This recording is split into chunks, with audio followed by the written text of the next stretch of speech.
2 minutes past 10 a.m. here in Nairobi, East African time. A very good morning to you. Good afternoon, good evening, depending on where you're tuned in and watching us from. My name is Miriam Ogutu. The show is Good Morning Africa, and I'm here to bring you up to date with the latest news from across the continent. So let's just get into it. And first, I'd like for us to look at the headlines. We'll start with the Kenyan leading newspapers. The Star newspaper, the main headline, "My plan to turn around Kenya's ailing economy." That is what the Treasury CS nominee Njuguna Ndung'u said during a vetting at the National Assembly yesterday. Met Department explains why the short trains have delayed. The story is on page 10. D- not the end of life, Juma tells vetting panel yesterday. Nairobi West Hospital performs first bone marrow transplant. The story is on page 3. Men and women who will facilitate growth, well-beings of Kenyans. 5 CS nominees are today expected to be vetted by the Committee on Appointments. This will be the third day of vetting of the CS nominees. If approved, the nominees will implement the Kenya Kwanza Manifesto. That is on page 2. Standard newspaper. The main headline, Gachagua making of a dead case. The deputy president is a hair's breadth away from freedom as the lead investigator drops a bombshell. He was pressured by his boss to hastily craft a case against the politician, and as the DPP Haji prepares to withdraw case, had questions on the state of the criminal justice system under the reigns of the once acclaimed dynamic duo begin to emerge. The story is on page 4. Kenya's first bone marrow transplant. The story is on page 3. Benzema, Alexia win Best Football Star Awards. That is on page 40. More revelations as CS nominees face tough questions. Very well. Daily Nation, the main headline.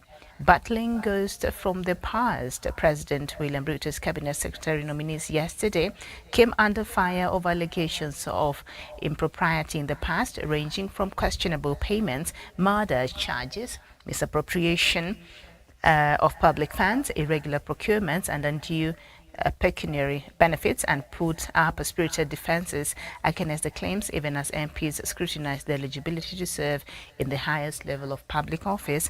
Will their past misdeeds catch up with them? The story is on page 4 and 5 on the Daily Nation.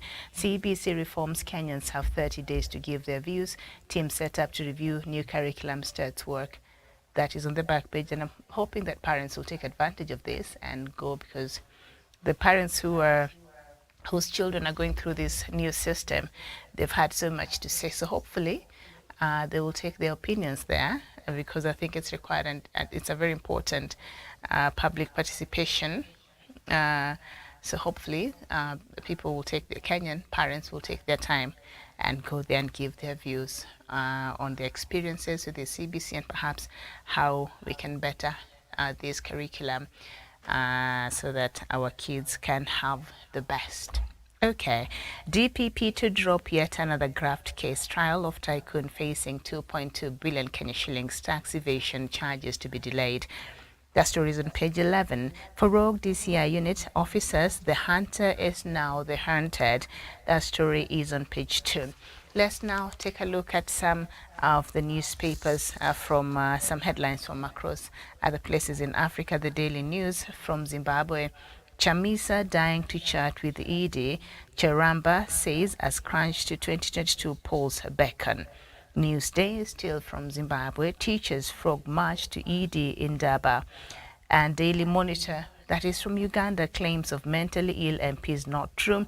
That is according to the House. And Uganda's sides with Saudi Arabia in US OPEC row. And the New Vision government releases 134 billion Ugandan shillings for roads. That is also Uganda newspaper. Habari Leo, that is from Tanzania. Samia tunatenda zaidi, that is the main headline. I'll just skip through over the rest. The Citizen from Tanzania as well. Tanzanian at top 10 African business hero. Okay.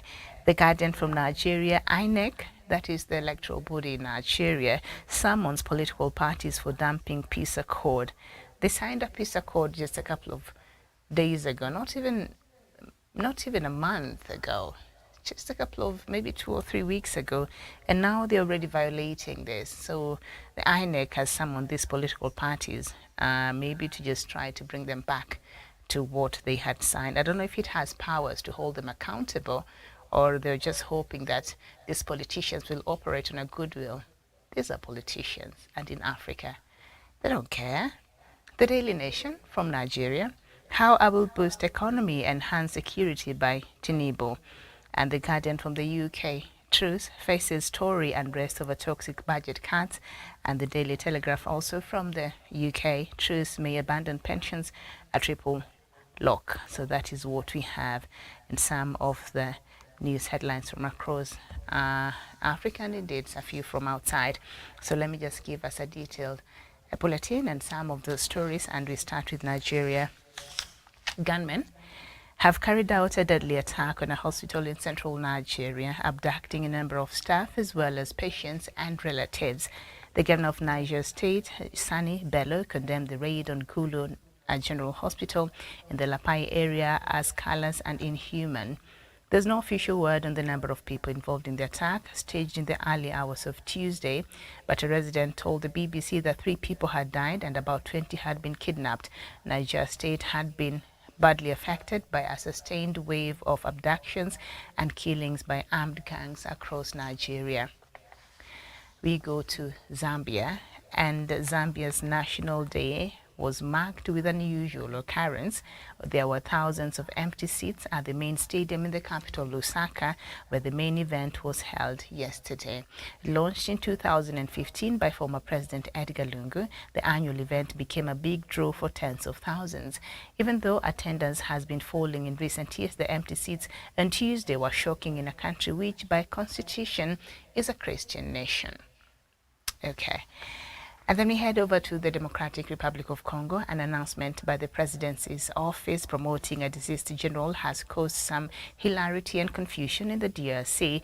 People have been tweeting clips of the announcements, with many wondering how the error was made.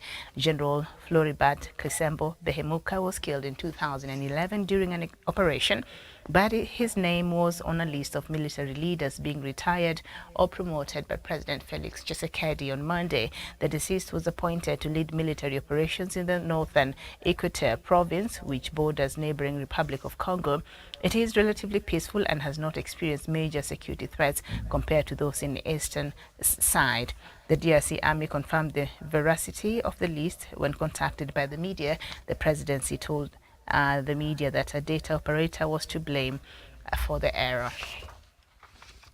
We go to South Africa, and the president is South Africa is unapologetic in its support of the Sahrawi Arab Democratic Republic, SADR, in Western Sahara. President Cyril Ramaphosa has said he was hosting Brahim Ghali, the visiting leader of Polisario Front, the republic's pro-independence group. Western Sahara, a former Spanish colony, is considered a non-self-governing territory by the United Nations. Morocco, which controls 80% of the territory and claims ownership of the entire republic, has clashed with neighboring Algeria, which has backed the Polisario Front since the 1970s after the Spanish left. All right, and I think we'll have a full show on this, but for right now we'll just leave it there and move on to Zimbabwe, where dozens of people, including an opposition member of parliament, were injured and property damaged in southwest Zimbabwe following violent clashes between political parties on Monday. They were allegedly attacked as they campaigned ahead of by-elections this coming weekend. 30 people sought medical treatment for various injuries, local human rights groups told the media. Increasing number of incidents of political violence have raised concerns as Zimbabwe prepares for general elections next year. The group from the opposition party Citizens Coalition for Change said on the Monday attack was carried out by the ruling party members. The same group was attacked over the weekend, with some pictures showing some women in the group were stripped of their clothes. And we go to Somalia, and some alarming news in line with the ravaging hunger in that country, and drought in Somalia threatens to cause deaths of children on a scale not seen in half a century. The UN Children's Agency UNICEF has warned at least one child is being admitted in hospital for malnutrition in Somalia every minute, UNICEF said. In August alone, more than 44,000 children were in hospital with severe malnutrition. Pressure is now mounting on the authorities to formally declare famine in order to facilitate an emergency response. The worst affected parts of the country are largely occupied by militants from the Al-Shabaab group who have curtailed the humanitarian response. The drought, which is linked to climate change, is the worst to hit the country in 40 years. 5 failed rainy seasons have led to massive crop failure, livestock deaths, and mass displacements. The UN is warning that 6.7 million people will need food aid in Somalia in the coming months, about 40% of the population. The current situation in Somalia already looks worse now more than in 2011, when famine killed more than 250,000 people, many of them children under 5, UNICEF has said. We head over to Rwanda, and Parliament has rejected a bill to amend a 2016 law to allow contraceptives to be given to girls from the age of 15. A group of MPs had introduced the bill in order to curb teenage pregnancies that have risen by 21% from more than 19,000 in 2020 to 23,000 girls last year, officials have confirmed. Only 18-year-olds and above are legally allowed to access sexual reproductive health services, but there has been debate among health activists, cultural and religious leaders about lowering that limit. More than 30 members of parliament who rejected the bill cited their faith, social and cultural reasons, local media have reported, but one of the MPs said the current law has gaps and believes it needs to be revised. Interesting. Head over to the developing story from Ethiopia. Ethiopian government forces and their allies have captured the city of Shire and 2 more towns in the Tigray region in an offensive that aims to take control of airports and federal infrastructure. The attack has been met with international calls for an immediate ceasefire and for neighboring Eritrea to withdraw troops from the region. The fighting has also dashed hopes for African Union-led peace talks. In a statement, the Ethiopian government said its forces have taken over Alamata, Korem and Shire city in the Tigray region and will coordinate with aid groups to get aid into those areas. The rebel Tigray People's Liberation Front acknowledged losing ground to the government troop, but said it will defend itself against the enemy.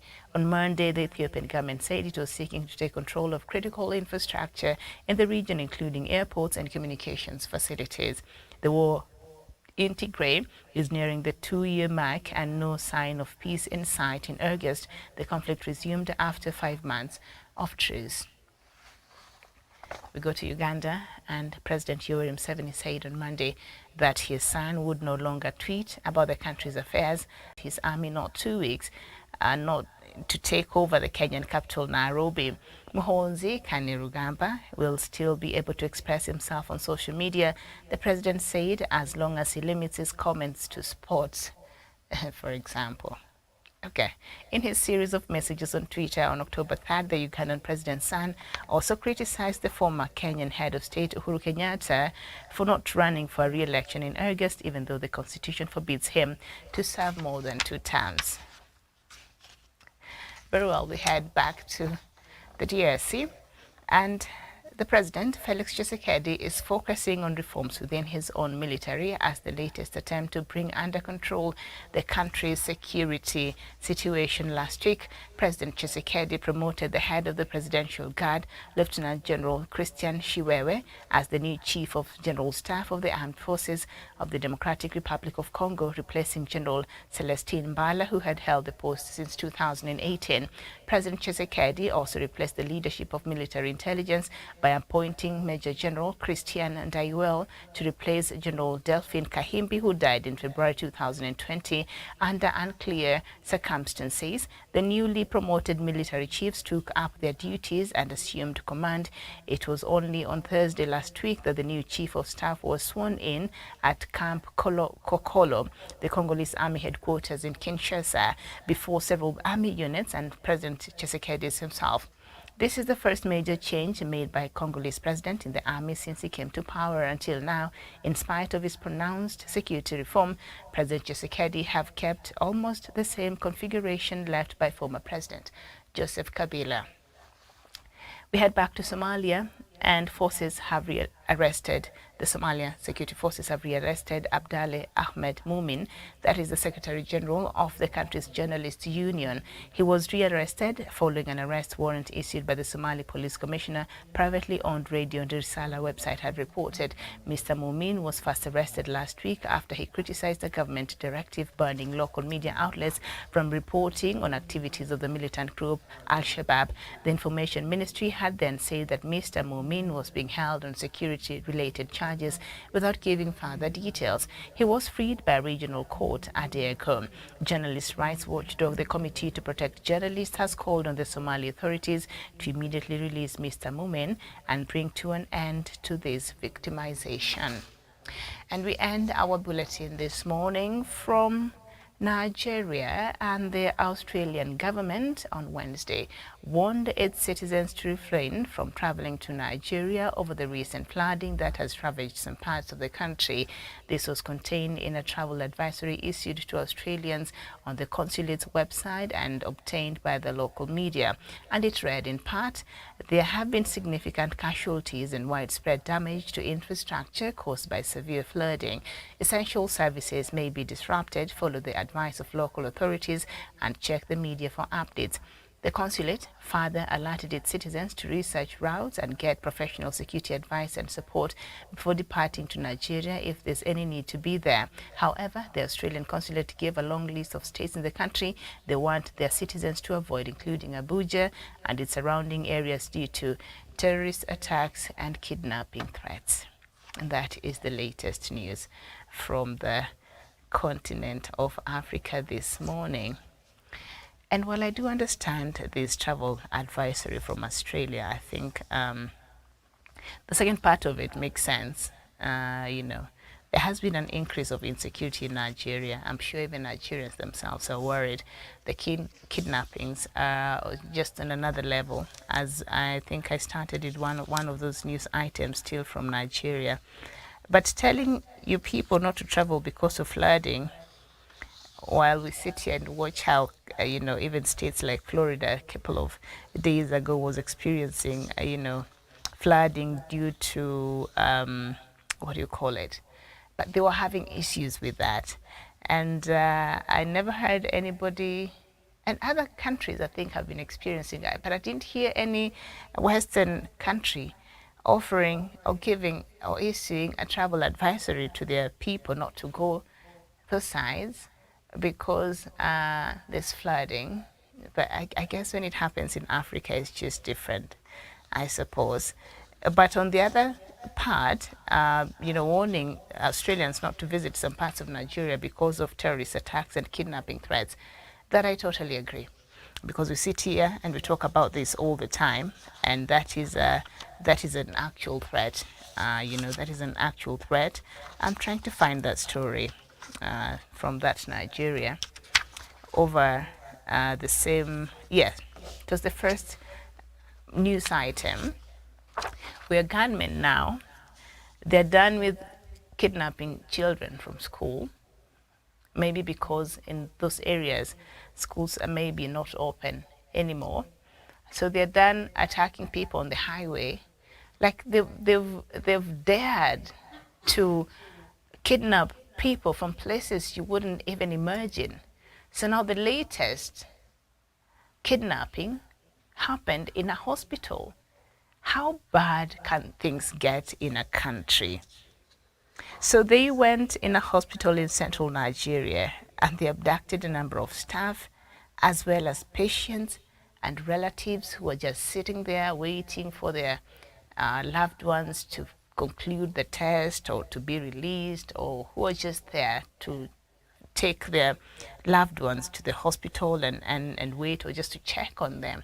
So this brazen attack and kidnapping, this has to be one of those things that should make all Nigerians just annoyed and call for action from the security operators in that country. How do you now have people being kidnapped from a hospital? Because when you think about a hospital, it is one of those safe places. No matter what happens, you would think people would exercise some restraint, but not in Nigeria. Like I said, the children are no longer safe going to school or playing outside. Every now and then grenades are being thrown out at children are playing, and kidnappings are happening. The trains are being derailed from the rail, like we saw that train, and I think the last of the people who were kidnapped from that incident in March, I think were released, thank God, a few weeks ago. So, and the highways are no longer safe. These criminals have taken over, and the villages, and now hospitals, a hospital, they will stage a kidnapping in a hospital. This happened in the Niger state, Gulu General Hospital in the Lapai area. This is just unacceptable. The levels of insecurity in Nigeria. So every time I hear President Muhammadu Buhari patting himself on the back, because he does that every now and then, and say how he has really handled the issue of insecurity in Nigeria, he thinks he's done really a good job. Really, he really thinks he's done a good job. I'm just amazed by the level of disconnect he has within his leadership and the people in Nigeria, and what is truly happening on the ground, because people are not safe in this country. So this is unfortunate. This is unfortunate, and I would hate to know now that you can't even visit a hospital and hope that you'll be safe there. What are the people in Nigeria supposed to do in these hotspots? What are the people supposed to do? So I trust, I hope. So in that kidnapping, in the attack, because they also attacked, 3 people died. 3 people died and 20 were kidnapped from that hospital. So they kidnapped the staff, perhaps the doctors and others. They kidnapped the patients who were sick, had come there to get some treatment, and some of the relatives. So they made way with 20 people and they killed 3. That is unfortunate. I think that is really unfortunate, and this is a shame. This is a shame to the most populous country in Africa and one of the leading economies in this continent, but you can't handle your security. Come on. Even in Somalia, that is ridden with terrorists, Al-Shabaab, and Nigeria also is dealing with the same problem. So is many other countries in the Sahel region and sub-Saharan Africa. But still, this has gotten to levels where something must be done, and hopefully something will be done. I don't know how low this is supposed to get before somebody wakes up and realizes that they need to perhaps do a good job in ensuring that people are safe. That is very sad indeed. Okay, let's just move on from that, and we go to Zambia. So yesterday was Zambia's National Prayer Day. This is a day that was introduced by former President Edgar Lungu, and people will go there to pray and do all that. But as it is now, Zambians are just tired. Zambians are just tired of I don't want to say over religious activities. Sometimes you see that here in Kenya. But there is a separation between state and religion in most of these democracies. But we see sometimes religion being overdone. Even Kenya, we are majority a Christian nation, so is Zambia. So they're like, no, we're going to come there, these politicians are going to come here, be hypocritical, and then they'll just go back and steal. They'll just go back and do what they do as far as politics is concerned. So I think this could be one of the reasons why Zambians really stayed away from attending these prayer meetings. So I was just looking at those photos and images from that prayer, the National Prayer Day, and the stadium was not even quarter filled. The Zambians were not interested. Plus, it was on a Wednesday, on Tuesday. I mean, people are working, so I don't know what, they were expecting will happen, but I guess people are just tired. People are just tired of politicians hiding in religion and manipulating them in the name of religion, and hopefully, but they still go back and do things that, don't match whatever religion it is that they proclaim to hold. So I think that could be one of the reasons why, but yeah, that happened. So this story of Somalis, the head of the Somalis Journalist Union, it's really quite something. So he was released, he was arrested and released, and now he's been rearrested. This is just a news I saw just a few minutes before I came here. He was rearrested by the Somali Police Commissioner. They're saying he's being held on security-related charges. Remember, he questioned why the journalists in Somalia, because the government had said you should not be broadcasting items or content from Al-Shabaab in a way that seems to glorify what they're doing. And to some extent, I do understand the government's position. As you know, we've been talking about this. The current leadership in Somalia is really trying to do things differently from what we saw in the previous administration. So it's still too early, but there seems to have a different resolve. And so they had issued a warning, rather, to the local media in Somalia on how not to broadcast matters related to the propaganda by Al-Shabaab. Because I think the more you keep talking about it, the more you keep airing the things that they're doing. You know, they release their own propaganda videos and their own statements and all that. You're just giving them mileage. And there are young people in Somalia who are perhaps looking at this and thinking, you know what, probably I should. How they're killing people, and at the end of the day, I'm assured of going to heaven or whatever it is they do. It's a jihadist, war. So it might become a bit attractive to the younger, gullible generation who are disenfranchised by what is happening in that country.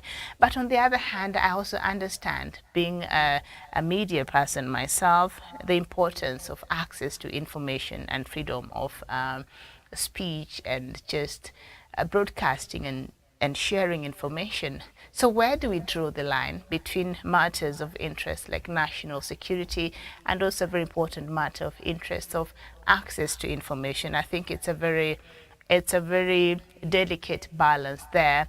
But I wish the security forces in Somalia would sit down with the journalists in that country and have a coming together, because this is for the greater good of Somalia, I'm assuming. So they should sit together and maybe have conversations around how would you like for us to report this? To what extent, if we shared this information, will look like we are propagating this propaganda from Al-Shabaab, so that they are able to come to an understanding, so that the journalists don't feel like they're being gagged, and the government also does not feel like, this information that is being shared through the media outlets in Somalia is compromising the national security of that country and is propagating further these ideologies by Al-Shabaab. It is a very, very delicate balance, and I understand both sides of this divide. So I think the security forces in Nigeria and the journalists union in Nigeria needs to have a sit down. They need to have a come together, have conversations about this, and then it will be easier for them to know, how to go about their businesses. Because now when you take extreme positions and now journalists feel like they're being threatened and they can't do their jobs properly, I mean, the threat from Al-Shabaab is already bad. So it will be nice to know that the government, can protect their rights. I think they need to sit together and have a conversation around this so that they're able to solve this, so that we continue having access to information and we know to what extent and what is happening in Somalia as far as what is going on, but also whatever information that is being issued does not seem to compromise the national security and the fight against Al-Shabaab that is ongoing, has been ongoing for the last so many years, 15 years plus. So I think that will be my advice. I know nobody asked for it, but I think that will be my opinion on this matter. For the greater good of the country of Somalia. Media is a very important tool, and used properly, it can do good to a country. And media can also be a very dangerous tool. When misused, it can place a country in a not very good position. So we need to get a balance, and we need responsible journalism. So if they're trained, maybe bring even media trainers in Somalia, and people who have covered the stories to do with these kinds of things, and let them carry out workshops, government, security forces in Somalia. Because the media is not your enemy. The media is not your enemy. They're just trying to do their job. But maybe owing to what is going on in Somalia, they can't fully do or share information the way I would here in Kenya, or the way anybody would outside of Somalia. So media is not your enemy. You need to talk to them, and you don't know by things like this.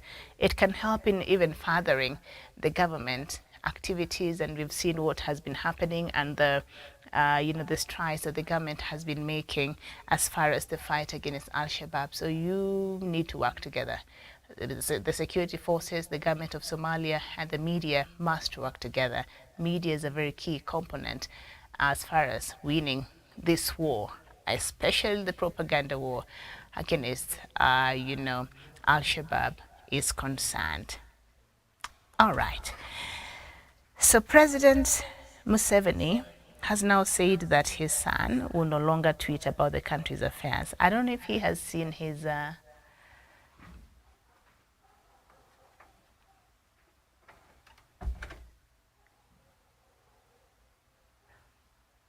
Okay, I apologize for that. All right. I don't know if you have seen the Uganda's son, President Museveni. He's saying the son is no longer allowed to tweet about the country's affairs after a series of very controversial tweets he did in early October. But that was not the first controversial tweet. He had tweeted earlier on other matters of diplomatic interest, and people assume when he's speaking, perhaps he's speaking on behalf of the country, owing to his position, the position that he holds in Ugandan army particularly, and being that he is the son of the president. So President Museveni said he can only tweet to the extent of talking about football or sports. And no wonder he's been tweeting those things he's been tweeting about girls and stuff. That makes sense now. He was told to leave the diplomacy to the Foreign Affairs Ministry and the diplomats in the different Uganda high commissions across the world. Yeah, so he's 48 and he was bad. I'll just leave that there. I will not even go further with that conversation. I don't know, Samuel Tawish was meant to join me. I don't know if he's there. All right, he's not there today. He's had a bit of a technical hitch, but once he's able to join and come in before the show ends, then I would like to hear his opinion and some of these things.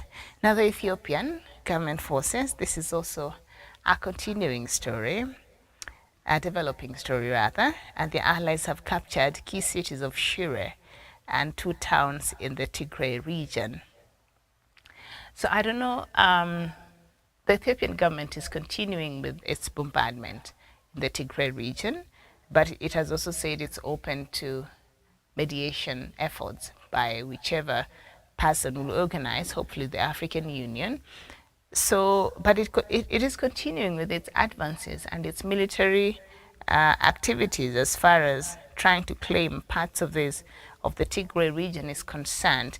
And even the Tigray forces have confirmed that the government has taken over the towns of Alamata and Korem, and the Shire city in the Tigray region, and will coordinate. Now the government says it will coordinate aid groups to get aid into these areas, and the Tigray Liberation People's Liberation Front has acknowledged losing ground to the government troops, but said it will defend itself from its enemies.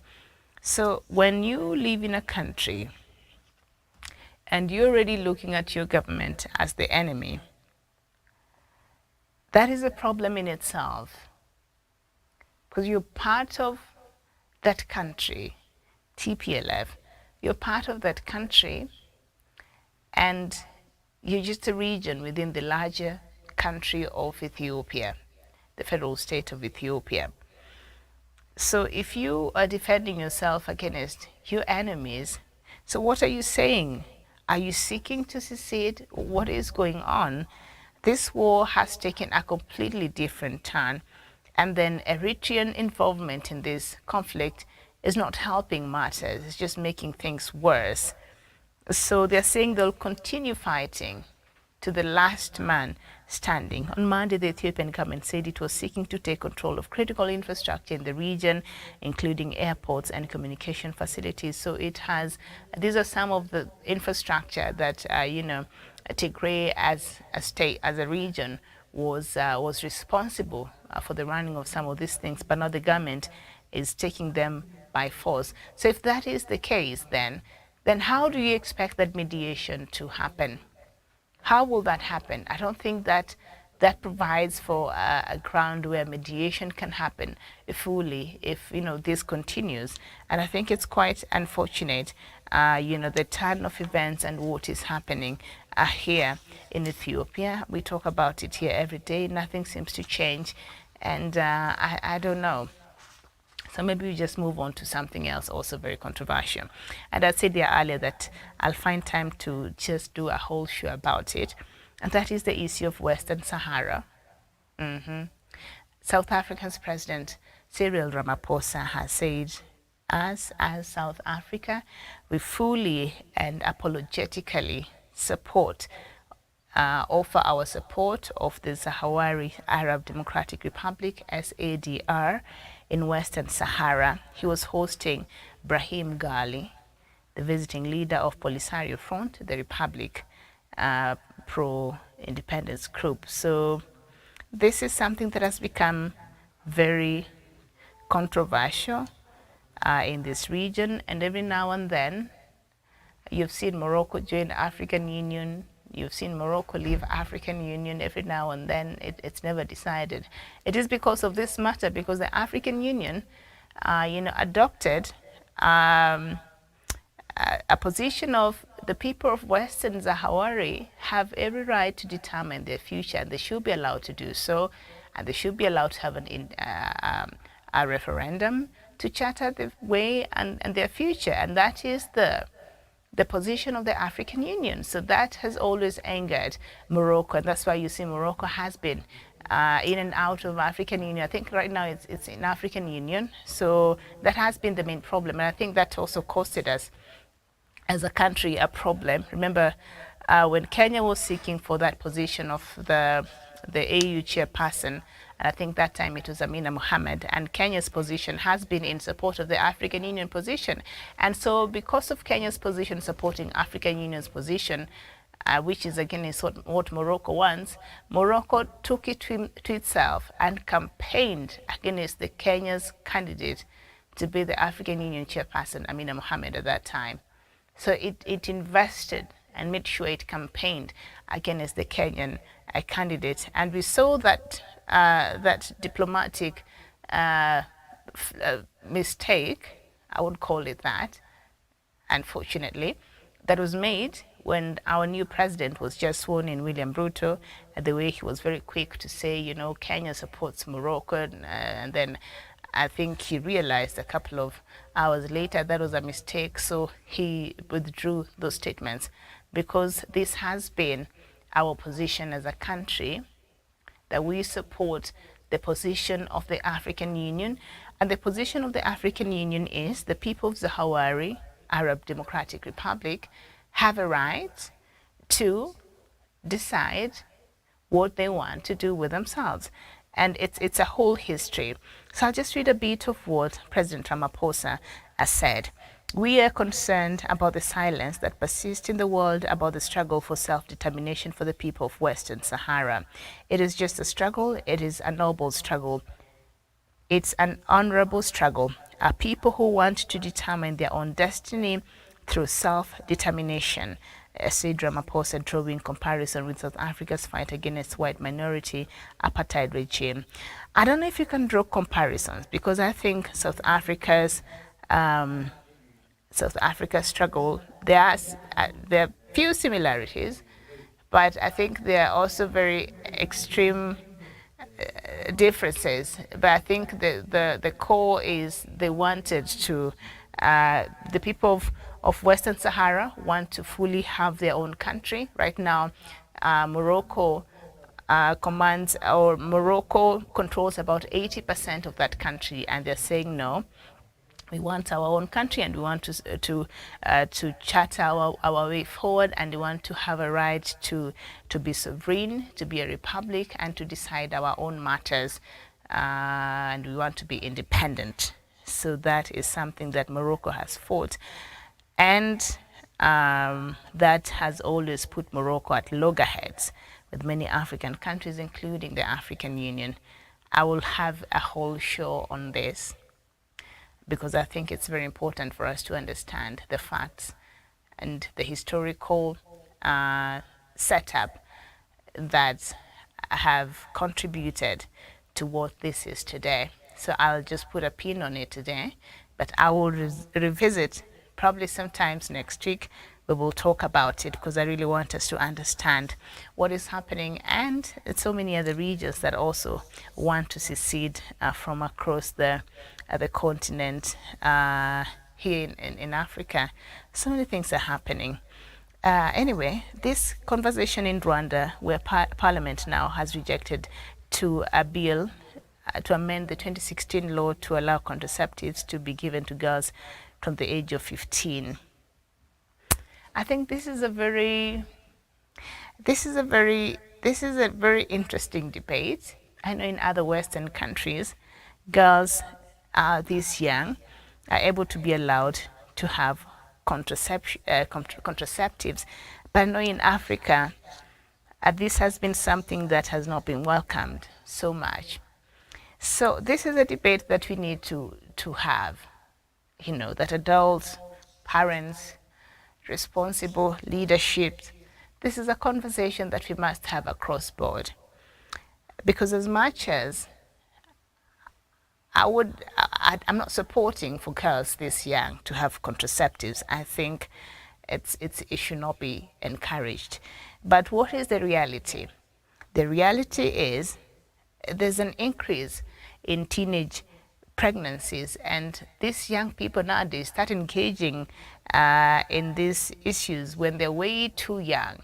So do you help protect them from early pregnancies? But then again, you realize when they start using these contraceptives at a very young age, it will only block them from getting pregnant, but it cannot protect them from these other things that they might be exposed to, the sexually transmitted diseases and other dangers that this might open for them. Because I think in their mind, once they take these contraceptives, they feel like they're now immune, and since they're still very young, so they'll feel they can do whatever. And this, on one hand, some argue might encourage promiscuity among these young people, but on the other hand, the others are arguing, I mean, they're doing it anyway, so let's just protect them from being pregnant, although it will not protect them from all other risks that comes with this early engagement in sexual activity. So I think it is a conversation that we must have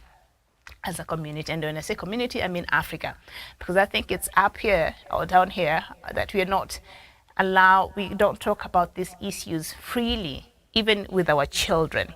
So a group of MPs in Rwanda have introduced a bill in order to curb teenage pregnancies that have risen. I don't know if this bill, I don't know. In Kenya, we have the same problem, but I don't know if a bill in parliament will bring down the number of teenage pregnancies in the country. I don't think if that is the right way to go. But they're saying the teenage pregnancies have risen by 21%. So in 2020, the number of teenage pregnant mothers was at 19,000. And you know, Rwanda is not a big country, so 19,000 is a huge number of girls. But right now, no, not right now, in 2020, no, to last year, yes, the number had gone up to 23,000 plus. 19,000 to 23,000 number of teenage pregnancies. Can you imagine that? This is a tragedy. This is a reflection of the society that we have today. This is a reflection of a society that is in denial and does not want to get that neck out of the sand and deal with issues and talk about issues. What is it that you're doing? And how is it that we're handling these issues that is not really addressing this matter as it is today? Are we engaging in the ways that, or talking to these children in the way that, perhaps as parents we are talked to 20 years ago or 30 years ago, and that might not be the right approach right now. So what can we do different? This is a conversation that different governments must do so that we are able to engage and we are able to really speak into the issue at hand. So more than the 30 members of parliament who rejected the bill cited their faith. But because you're a Christian, or because you're a Muslim, or because you're whichever religion that you have and you practice, has not stopped these girls from getting pregnant. Because you're a Christian, that will not stop your daughter from getting pregnant if maybe they choose to, or somebody lures them, or they get curious, or whatever it is, the reasons that make them want to engage early. So faith, as much as it plays a bit of a role, I think when you put the fear of the Lord in there, and the idea of going to hell, they get scared a little bit. But now they don't even care. So I don't know if faith has anything to do with it. And also they rejected that bill, citing their social and cultural reasons. So here is where we have a problem. Because as much as you want to sit here and talk about Africa has a rich culture, and which we do, and our social norms, which we have, and our cultural practices, which are very much alive, but we have deviated way far. We have deviated way far from some of these things. And so these kids are growing up in a generation where it's difficult. Parents are busy. Parents are not fully engaged with the kids. So they don't have time to instill these social and cultural lessons to their children so that they grow up in a way maybe they grew up when they were coming up. So if we were citing faith, social and cultural reasons, we just say it with our mouth, but that is not how we practice it back at home in front of these kids, and how we instill these things in them is we don't do it. So what are we doing? We are lying to ourselves, and we're just hiding behind faith, culture, and social norms, social reasons. This is a problem, like I said, that has to be dealt with, and the only way to deal with is to talk about it. We have to engage ourselves, and we have to come to ourselves as a people and a community of people in the continent, because this is a problem that is widespread, not just in Rwanda. I've said in Kenya, and I'm sure in other African countries it is a rampant issue and has to be addressed so that we stop hiding our head in the sand. We stop burying our head in the sand. This is something that we must talk about, and we must find a solution to. Otherwise, these numbers of increased teenage pregnancies will continue going up year by year. And we'll have a generation that will miss out in school. We'll have a generation that will not be able to break the poverty cycle. We'll have a generation who will not be equipped to even raise these children, because these are children having children. Okay, and a good number of them never get an opportunity to go back to school and continue pursuing their education. And also a good number of them can't even afford that education.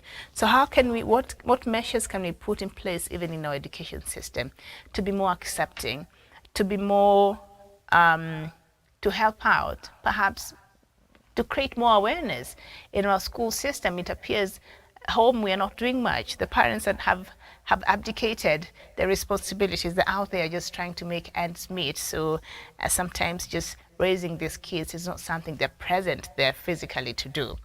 So we must now, as a society, find ways to really address this matter. I think this is a very serious issue, and maybe next time when I have a panel here, we'll have a full conversation about it, and we'll just deliberate on some of the things that we can do as a society to see that this matter is addressed. Okay. And that is where I'll end the show this morning. I want to thank you so much for your time. This has been Good Morning Africa. I'll come back here later with other conversation just across the continent of Africa. My name is Miriam Ogutu. Enjoy the rest of your day. Bye-bye.